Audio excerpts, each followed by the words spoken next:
Magandang araw, Malacanang Press Corps. Bilang paghahanda sa pagbubukas ng klase sa Lunes, personal na pinangunahan ni Pangulong Ferdinand R. Marcos Jr. kaninang umaga ang Brigada Eskwela sa Kapitbahayan Elementary School sa Navotas City. Sa kanyang pagbisita, binigyan diin ng Pangulo ang kahandaan ng pamahalaan at ang whole of government approach upang masigurong ligtas at matiwasay ang pagbubukas ng pasukan sa June 8. Ayon sa Pangulo, kailangang handa ang mga paaralan upang maging ligtas, inklusibo, at learner-friendly ang mga ito para sa mga guro at estudyante. Binigyan diin ng Pangulo ang kanyang tiwala at kumpiyansa sa kahandaan ng Department of Education sa pagbubukas ng klase sa pangunguna ni Secretary Sani Angara. Ang utos ng Pangulo, tiyaking handa ang mga paaralan sa pagbubukas ng klase sa Lunes upang hindi mabitin ang mga kabataan sa kanilang pag-aaral. Si Pangulo Marcos Jr. na malapit sa mga bata ay bumisita sa Tara Basa Session na programa ng Department of Social Welfare and Development sa pangunguna ni Secretary Rex Gatchalian. Ibinahagi rin ng Pangulo ang kwentong pinamagatang Ang Matching at Ang Pagong kasama si Secretary Angara. Namigay din ang Pangulo ng mga teddy bears sa mga grade 1 learners at bumisita sa mga booths na sumusuporta sa mga programa ng pamahalaan na nag-aangat ng kalidad ng edukasyon sa bansa. Nakibahagi rin ang Pangulo sa pagpapaganda ng paaralan sa pamamagitan ng pagpintura at pag-ayos ng mga silid-aralan at inspeksyon ng 16 na CCTV cameras upang tiyaking ligtas ang mga kabataan. Kasama rin ng Pangulo sa Brigada Eskwela ang tupad beneficiaries ng Department of Labor and Employment sa pangunguna ni Acting Secretary Francis Tolentino. Sa Acting Secretary Tolentino, sinisiguro na halos 240,000 na manggagawa sa buong bansa ang magkakaroon ng trabaho sa ilalim ng tupad program patungkol dito sa Brigada Eskwela. Ang mga benepisyaryo ng tupad ay mabibigyan ng trabaho sa Balik Eskwela program ng pamahalaan. Para kay Pangulo Marcos Jr., ang pagbubukas ng klase ay sumisimbolo ng pagbubukas ng bagong pag-asa sa mga kabataang Pilipino na mangarap hindi lang para sa sarili, kundi para sa pamilya at para sa bayan.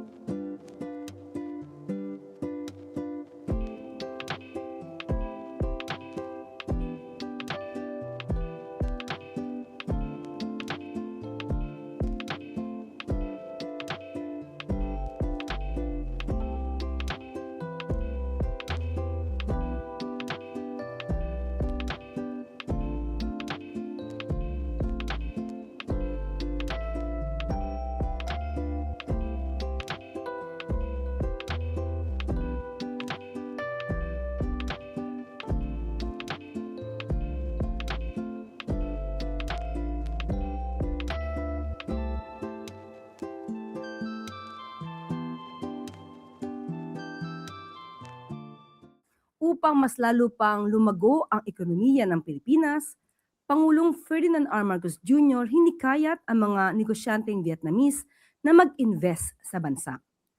Sa isinagawang Vietnam-Philippines Business Forum noong Lunes, binigyan diin ni Pangulong Marcos Jr. ang mga reformang pabor sa mga mamumuhunan dito sa bansa. Kabilang sa mga reforma sa negosyo tulad ng Create More Act, Amended Foreign Investments Act, Retail Trade Liberalization Act, at iba pang mga hakbang upang mas madali at kaakit-akit ang pagnenegosyo at pamumuhunan sa bansa. Sa kanyang talumpati, binigyang pansin din ng Pangulo ang malaking papel ng Pilipinas bilang ASEAN Chair ngayong taon, kung saan layunin nitong palakasin ang konektibidad ng rehiyon, suportahan ang MSMEs, isulong ang digital innovation at patatagin ang supply chains. Ayon sa Pangulo, mahalaga rin ang pakikipagtulungan ng Pilipinas at Vietnam sa pagtutupad ng ASEAN Digital Economy Framework Agreement o DEFA. Ipinahayag din ng Pangulo ang mga prioridad ng Pilipinas sa mga industriyang may malaking potensyal sa hinaharap kabilang ang paggawa ng mga produktong kaugnay sa electric vehicles at baterya gamit ang yamang nickel ng bansa, pati na ang pagpapalakas ng shipbuilding at defense manufacturing ng bansa.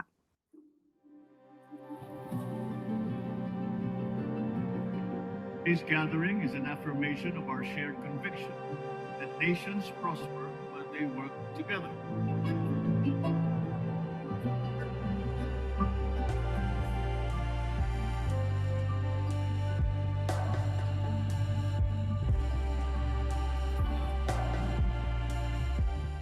At maaari na po akong tumanggap ng inyong mga katanungan.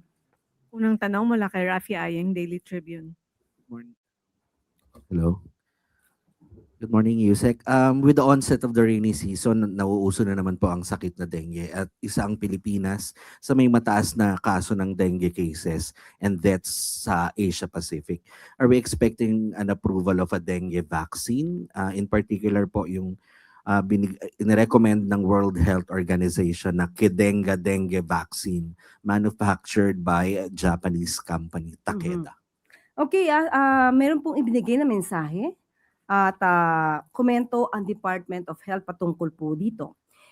Ayon po sa DOH, sinusuri pa ng Food and Drug Administration ang mungkahi ng aplikante para sa bakuna.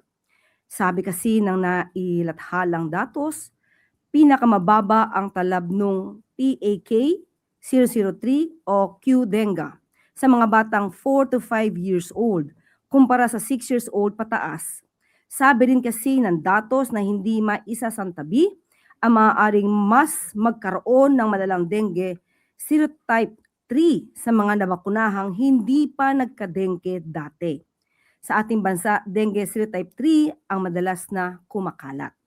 So abangan na lang po muna natin ang magiging tugon ng aplikante.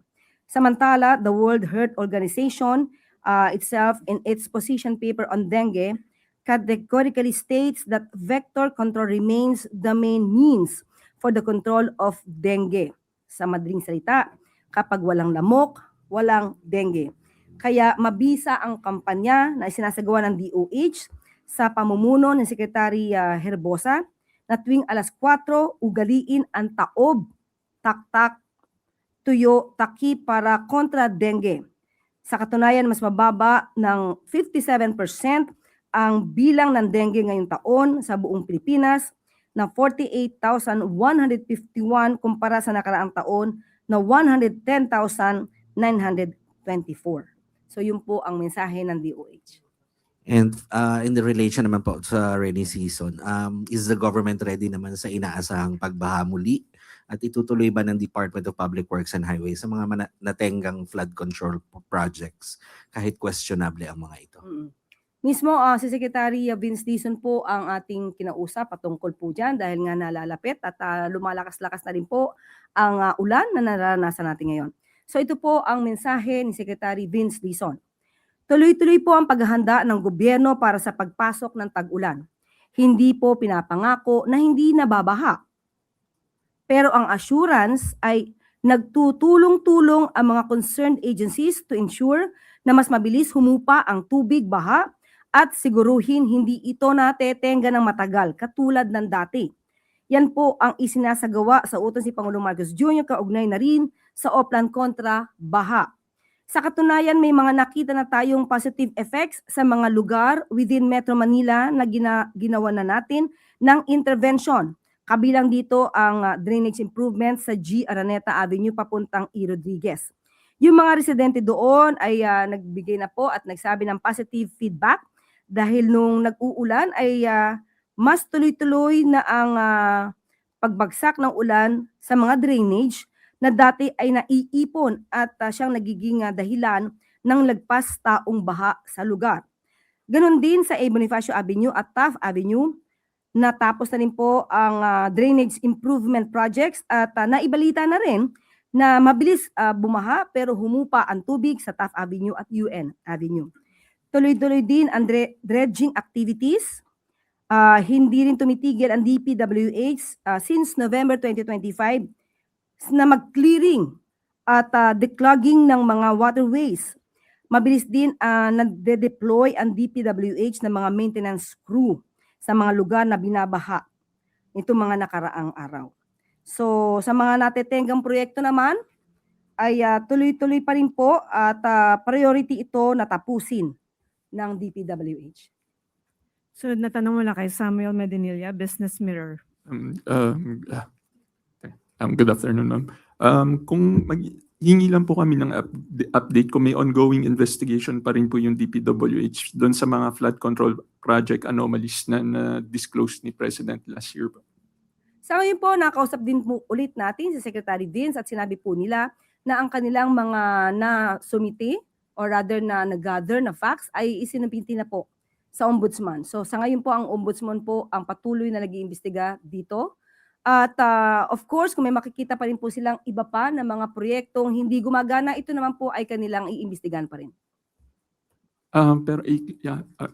Clarify ko lang po, wala po silang nakitang existing na flood control projects na anomalies po. Flood control project anomalies. Bukod po dun sa nasubmit nila dun sa Ombudsman. Sa ngayon, wala silang binigay sa ating update dahil ang mga na-gather nila ay isinumite na sa mga investigating bodies.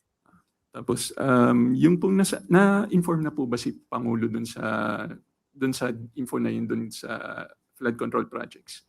Kung na-inform na po si Pangulo. Hindi po naibigay sa atin Sec Vince kung siya ay nag-report, pero definitely naman bilang Cabinet Secretary, nagre-report naman po siya sa Pangulo. But kung anong particular na i-report po Secretary Vince ay wala po tayo sa ngayon na detalye. Thank you po. Sunod na tanong mula kay Katrina Domingo, ABS-CBN. Undersecretary, ano po yung posisyon ng Malacanang doon sa proposal ng Bureau of Immigration para maningil ng around 240 pesos para sa mga travelers na lalabas o papasok ng Pilipinas para po doon sa sinasabi nilang upgrade sa kanilang mga ginagamit na systems sa immigration? Sa ngayon po ay ito'y proposal pa lamang po according to Commissioner Joel Anthony Biado. So wala pa po itong anumang desisyon, wala pa pong nararating ito. Ito ay mere proposal. So wag po muna mag-alala ang ating mga kababayan dahil mas nauna po talaga silang mag-react. Wala pa po ito. Pero what is the position of the palace? Is the palace supportive of this proposal or does the palace think that it is necessary given the time na mas mahal po yung pagbiyahe sa within the country or outside the country? Alam naman natin po kung ano po ang layunin nito. Ang layunin nito ay magkaroon ng mas ligtas at mas modernong border control system, ngunit dapat itong maisakatuparan sa paraang malinaw, makatarungan at may tiwala ang publiko. Yan po ang sinasabi ni Commissioner Viado. But still, ito po ay nasa stage pa ng pag-aaral, kaya wala pa pong stance ang Pangulo patungkol dito. Ma'am, just your point of view, the Bureau of Immigrations under the 2026 proposed budget enjoys a budget of, kunin ko lang po yung exact amount. More or less, they have, sorry, nawala po yung figure, pero more or less, mayroon po silang millions already in funds for their capital outlay as well as their other expenditures. On top of that, nag-privatize din po yung NAIA, pati yung ibang major airports sa Pilipinas. Bakit po kailangang singilin sa taxpayers itong additional upgrades for immigration systems when this isn't already included in the national budget? Kaya nga wag natin munang pangunahan, inaaral pa po. So wag muna tayong maalarma, wala pa po ito. Hindi, last naman from my end, hindi po nakikita ng Malacanang yung glaring question kung bakit kailangan mag-propose ng ganito in the first place when this is already funded by taxpayers' money. Kaya nga po, proposal pa lang. So pwedeng barilin, pwedeng hindi ipatupad, pwedeng hindi matuloy. So kaya wag muna tayong maalarma dahil wala pa po talaga to. It's just a proposal. Sunod na tanong mula kay Left Narciso, DZRH. Microphone. Good afternoon, Yusek. Ma'am, ipinababasura na ni Vice President Sara Duterte yung articles of impeachment laban sa kanya.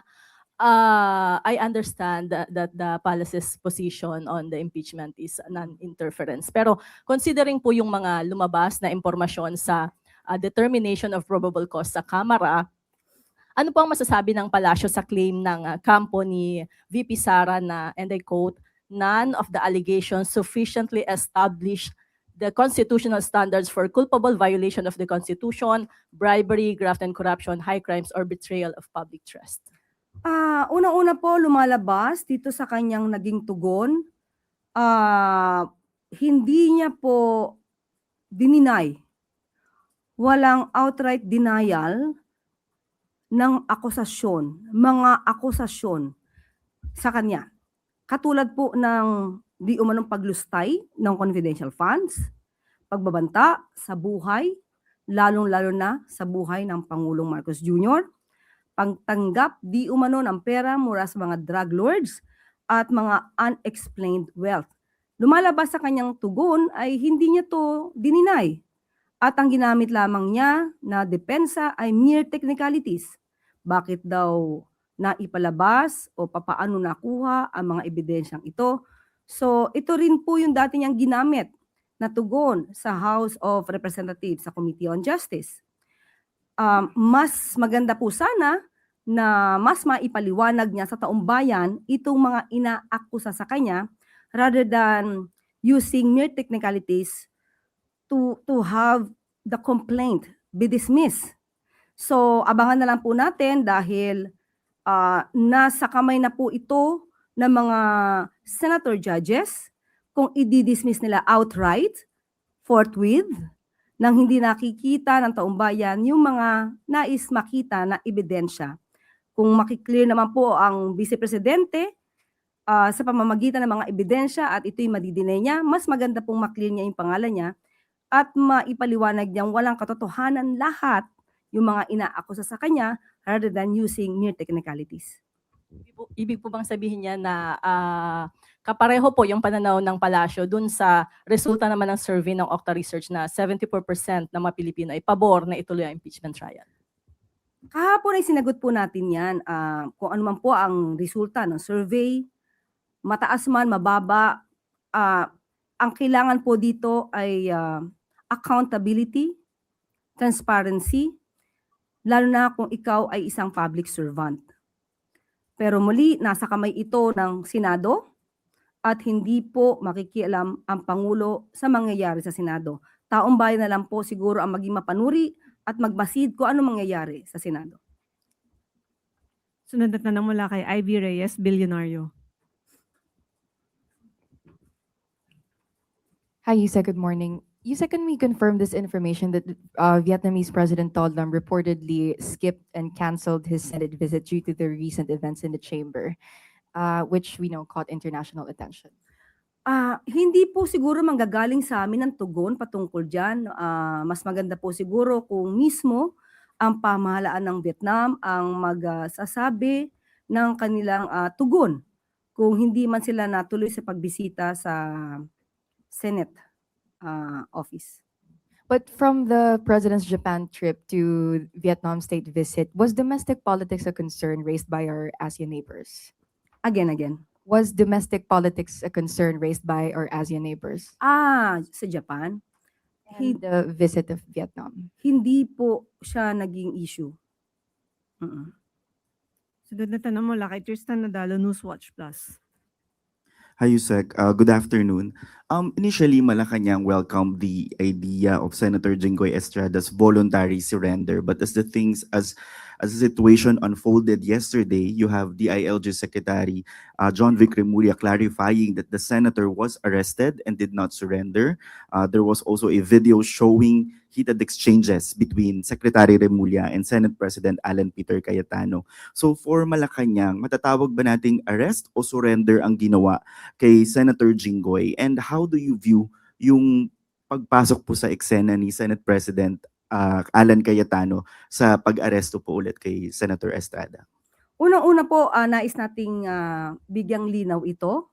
Nung nagsalita po kasi si Senator Jinggoy Estrada, sinabi niya na siya ay magvo-voluntary surrender. Pero lumalabas po, ayon na rin po kay Secretary John Vic Remulla, nandun na po sila sa Senado to serve the warrant of arrest.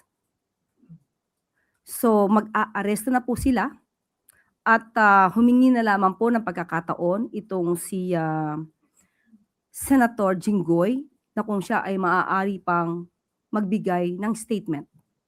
So in other words, nauna po ang pagsisilbi ng warrant of arrest bago sa kanyang press con ni Senator Jinggoy Estrada. So matatawag po itong pag-aresto dahil hindi po voluntaryong pumunta si Senator Jinggoy Estrada mismo sa mga law enforcers, hindi pumunta sa CIDG, sa PNP, o sa korte sa Sandigan Bayan. So tama po ang pananaw ni Secretary John Vic na hindi po ito voluntary surrender kung hindi pag-aresto. At yung tungkol kay Senator Alan Cayetano, makikita niyo po na sa eksenang yon, hindi po ibinibigay ng kusa dahil hawak po literally ni Senator Alan Cayetano si Senator Jinggoy Estrada. At nagkaroon lamang ng pagpipigil itong si Secretary John Vic. Pinigilan niya na makalabas si Senator Jinggoy Estrada. In other words, wala pa sa kustodiya nila na matatawag itong si Senator Jinggoy habang nakikipagtalo si Senator Alan Cayetano. So yung voluntariness was negated sa mga ganong akto. But can we consider that po as obstruction of justice? Hindi naman siya obstruction of justice, hindi naman niya tinago, nagkataon lang na pinipigil niya dahil siguro iniisip niya siya ang Senate President, nasa lugar niya siya, at ang sinasabi nga niya ay this is not for Senator Jinggoy but for the institution. Last na lang po. So dahil po nangyari yung pag-aresto kay Senator Jinggoy, wala rin pong nangyaring sesyon kahapon. And the Senate minority calls it a boycott of duty because they don't see yung pag-aresto po kay Senator Estrada as a justifiable reason not to hold session dahil may mga responsibilidad pa rin po sila. Given kung magpapatuloy po yung ganitong pangyayari sa Senado, how is this affecting yung, syempre po yung pagpupush ng mga legislative priorities ng administration and yung mga trabaho rin po nila dapat para sa taong bayan? Katulad din po na sinabi ko noong mga nakaraang araw, sa parte po ng Pangulo, sa parte po ng Ehekutibo, wala pong magiging issue. Kahit sino po ang leader sa Kongreso, makikipag-ugnayan, makikipag-cooperate ang Ehekutibo para lamang maipasa ang mga priority bills para sa taong bayan. Ang Pangulo po ay hindi isipin ang sarili, hindi isipin ang sariling interes.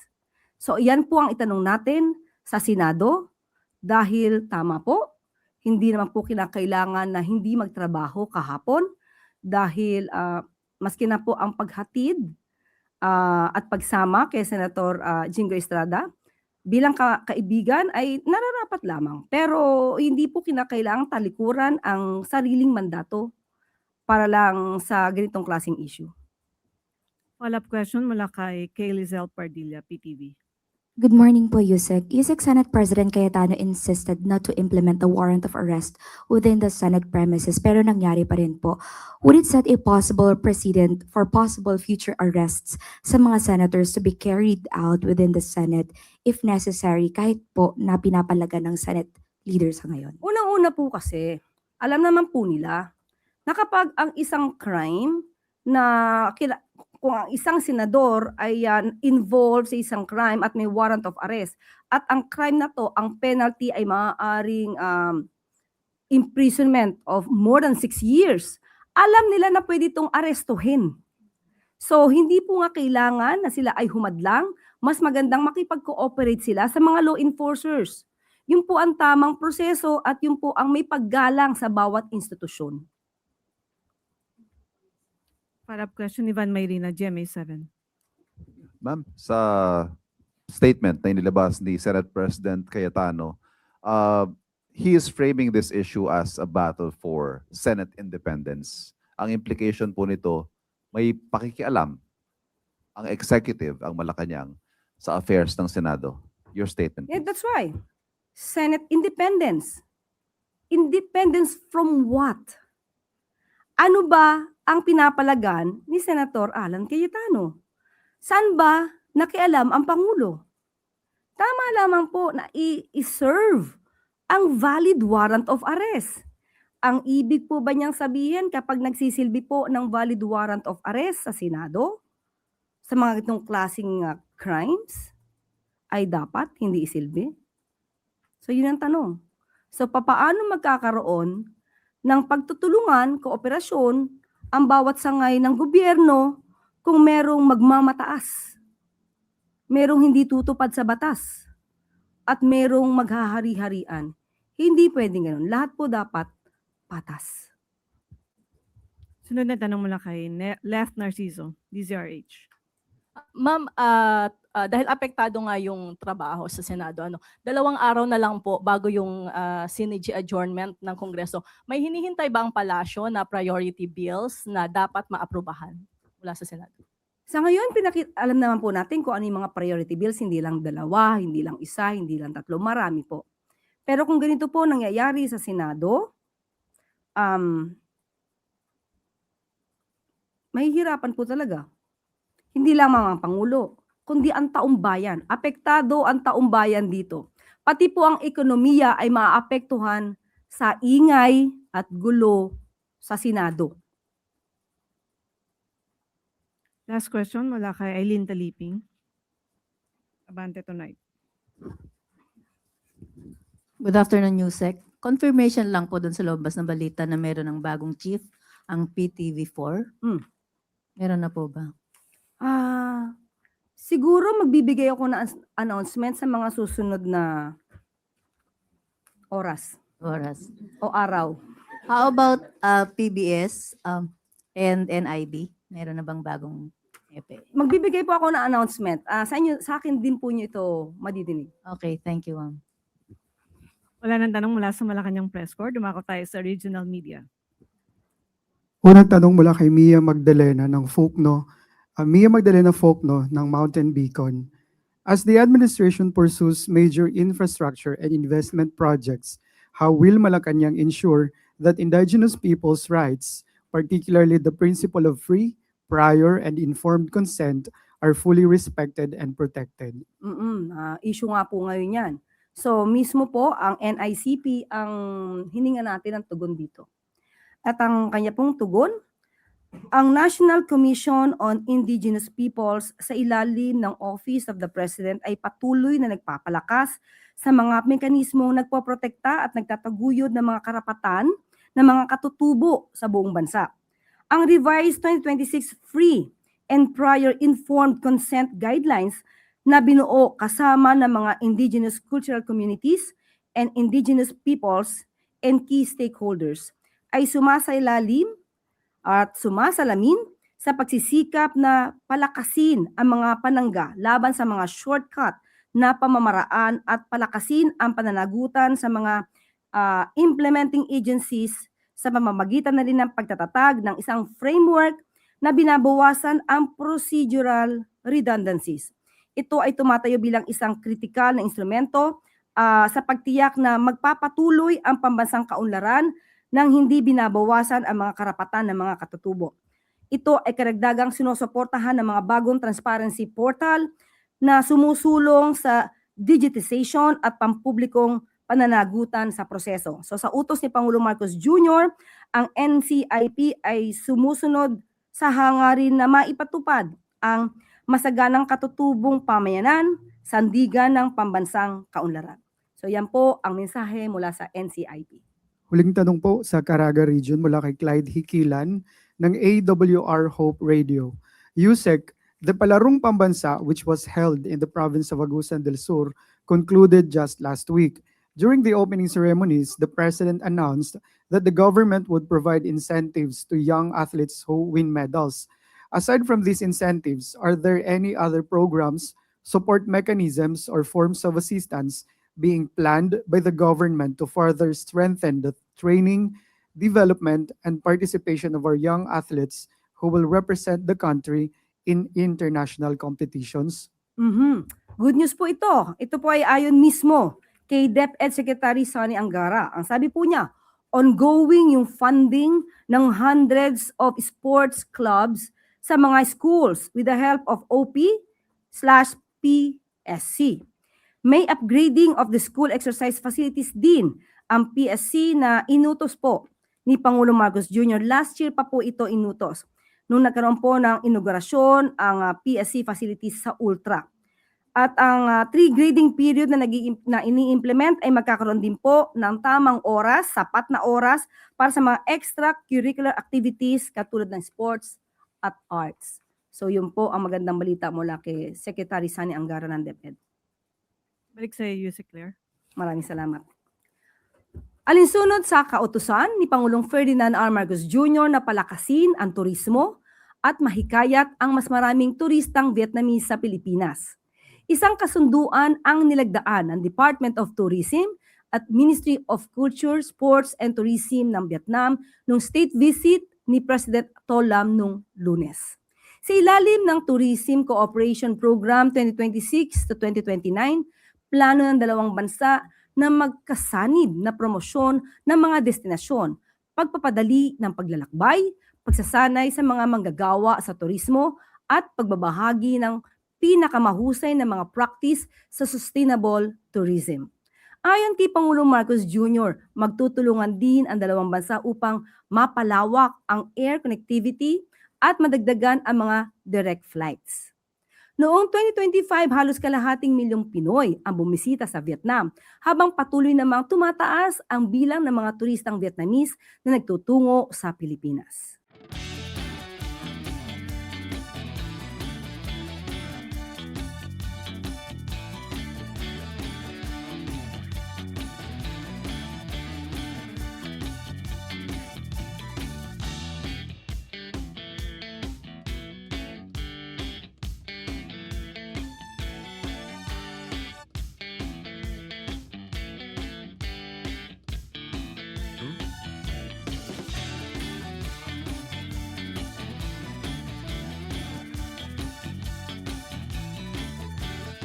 Ngayong araw, June 2, abala po si Pangulong Marcos Jr. sa pagtatrabaho para sa bayan. Kaninang umaga, pinangunahan ng Pangulo ang Brigada Eskwela sa Kapitbahayan Elementary School sa Navotas City. Mamayang hapon, pangungunahan ni Pangulong Marcos Jr. ang meeting sa Malacanang kasama ang Department of Energy at iba pang ahensya upang pag-usapan ang energy concerns sa bansa, particular na ang power supply at grid conditions sa Luzon at Visayas. Pangungunahan din ng Pangulo ang 9th Philippine Space Council meeting mamayang hapon sa Malacanang.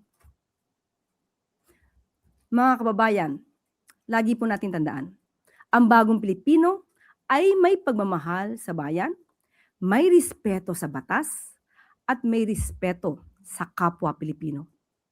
At dito na po nagtatapos ang ating press briefing. Magandang araw para sa bagong Pilipinas.